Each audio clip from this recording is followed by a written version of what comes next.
અને એવું પાત્ર ભજવી જાણે તો બ્રહ્માંડનો માલિક રાજી થાય સાહેબ.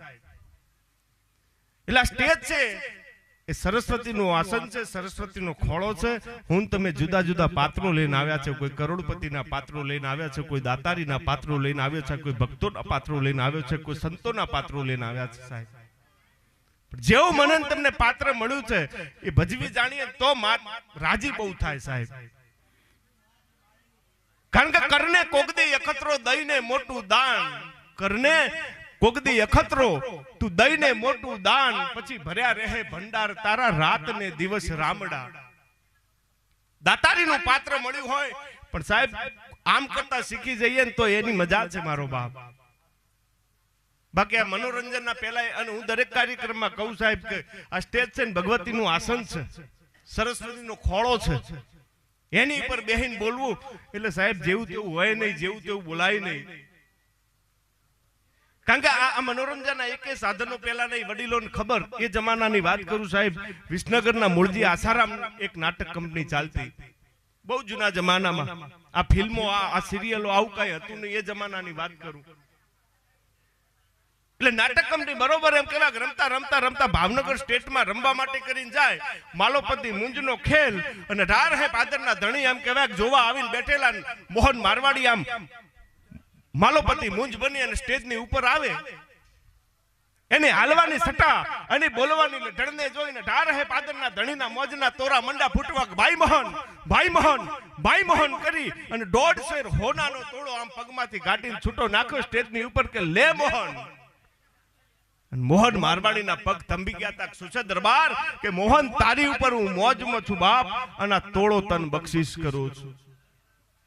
એ તોડો તન બક્ષિસ કરું છું શબ્દ બરોબર ભારત વર્ષના કલાકારના કાને પડે અને એથી મોહન મારવાડી એટલું બોલ્યા હતા કે માફ કરજો દરબાર કે કેમ કે આપ 18 હે પાદરના ધણી છો અને હું 92 લાખ માળવાનો ધણી થઈને સ્ટેજની ઉપર આવ્યો છું. મારે તમારું દાન ન લેવાય. કે મોહન તું કલાકાર છો બાપ, કે કલાકાર હાચો. આ સ્ટેજ થી નીચે ઉતરું તો તમારા પગના તળિયા પકડી લઉં બાપ, પણ મારા માથે સિરતાજ માલોપતિ મૂંજનો છે. હું ઝૂકું, હું દાન લઉં તો મેં વેહ ભજવ્યો ન કહેવાય, વેહ લજવ્યો કહેવાય. તો કે મોહન મારું ભાવનગર મૂકી દો, કે એક કબૂલ મંજૂર છે. 1.5 શેર હોનાના તોડાની સામું જેને નજર નહોતી કરી અને ભાવનગર મૂકીને નીકળી જતો હોય ને એનું નામ કલાકાર સાહેબ. રૂપિયા માટે કરીને સાહેબ જે તે ગઈ નાખવું, રૂપિયા માટે કરીને સંસ્કૃતિને હાનિ પહોંચે એવી વાતો કરવી ને ખોટી વાત છે મારો બાપ. એ શોભે નહીં. એમાંય તમને વાત કરી દઉં કે તુલસીદાસજીએ બહુ સારી વાત કરી કે તુલસી સબ જગ સરસ હૈ જબ લગ ભયો ન કામ. તુલસી સબ જગ સરસ હૈ જબ લગ ભયો ન કામ, જબ ચડ્યો કસોટીએ તબ પિત્તળ ભયો શામ. બહારથી દુનિયા બહુ સારી દેખાય મને તમને, બહારથી દુનિયા સરસ જ દેખાતી હોય. તુલસી સબ જગ સરસ હૈ જબ લગ ભયો ન કામ, પણ જ્યારે કોઈનું કામ પડે, માણસ આપણને આપણો સ્નેહી હોય, મિત્ર હોય, આપણને બહુ સારો દેખાતો હોય, પણ જ્યારે એનું કામ પડે ત્યારે એની હાજી પરીક્ષા થાય. કારણ કે એને કસોટીએ ચડાવીએ તો ખબર પડે મારો બાપ. પણ એવો માહોલ છે અહીંયાથી આમ હોય અખત સાહેબ, મારા તમારા હૈયામાં કદાચ કોઈ ભજન પડ્યું હોય, મારા તમારા હૈયામાં કદાચ કોઈ આપણી જ્ઞાતિ તરફથી આપણી જ્ઞાતિનો આપણે જો અભિમાન હોય, આપણે એનું ગૌરવ હોય તો એના પર નજર ન નોખાય નાખો તો એ અખજ કર્યા બરોબર છે. ગા ગોરાણી ગોત્રીજ બાયા હુંદી ભજ કંથડા એતા ખેણના એતા ખાધામાં અખજ, એ અખજ કર્યા બરોબર છે બાપ. એ થાય નહીં. પણ અહીંયા સમજદાર બેઠા છો. નાની એક વાત કહી અને અહીંયાથી પછી આપણે આરતીબેનને સાંભળવા છે, પણ એક વાત અહીંયાથી ખાસ કરી દઉં સાહેબ કે તુલસીદાસજી એમ કે છે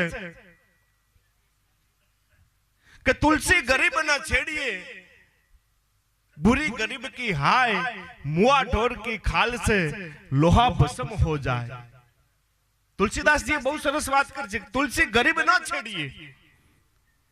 ગરીબ માણસને કોઈ દિવસ હેરાન કરાય નહીં. કારણ કે તમે જુઓ કે પહેલાના જમાનામાં લોહારની કોઢમાં ધમણ માટે ચામડા, મરેલા ઢોરના ચામડાની ધમણ હોતી અને ધમણની ફૂંક વાગે અને ગમે એવું લોટું હોય તપી અને ઓગળી જાય તો મરેલા ઢોરના ચામડાની ફૂંકથી જો લોખંડ જેવું લોખંડ ઓગળી જતું હોય તો સાહેબ મારા ને તમારા જીવતા માણસના ચામડાની ફૂંક એની કદાચ લાગી જાય તો એ શું દશા આવે?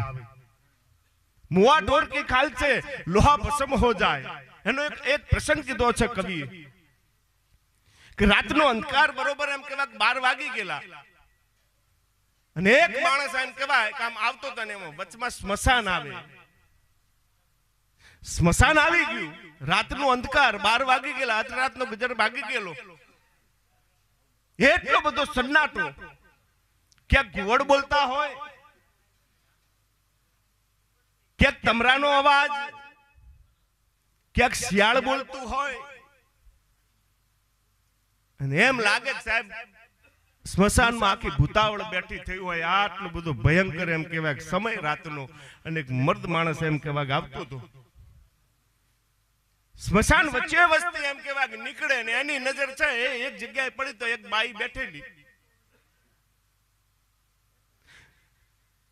બાઈ બેઠેલી એટલે માણસને એમ થયું કે સ્મશાન છે, અર્ધરાતનો ગુજર ભાગેલો છે,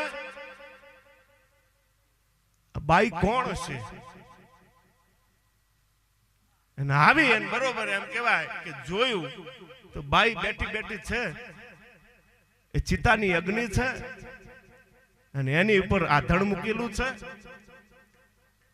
એટલે આવીને માણસે કીધું કોણ છો તમે? અને અત્યારે સ્મશાનમાં ત્યારે પેલી બાઈએ કીધું હું ચુડેલ છું. સ્મશાનમાં બેઠેલી બાઈ એમ બોલી હું ચુડેલ છું, પણ ચુડેલ છું કહેતા નહીં, હારે એમ કહેવાય જે માણસ હતો એને મેનમાંથી તલવાર બહાર થઈ ગઈ. ચુડેલ કે આવું ચુડેલ છું કે હું કરે છે? કે રસોઈ બનાવું છું.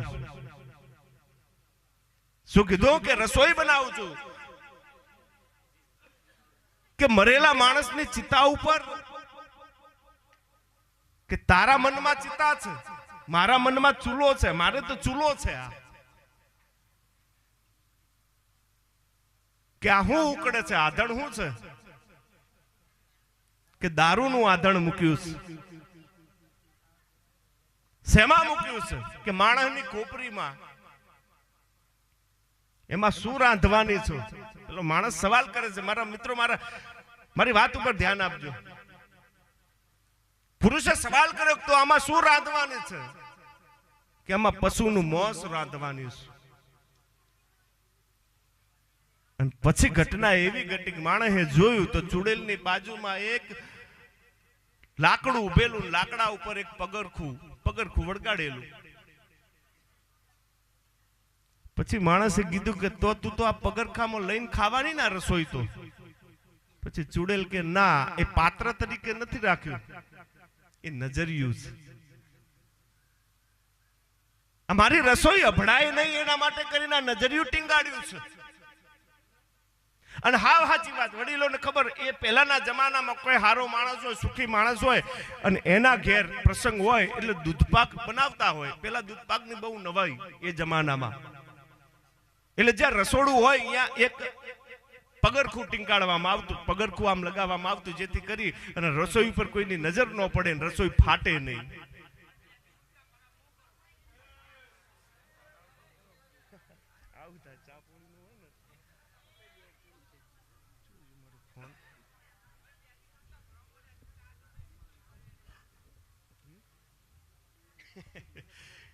હેલો.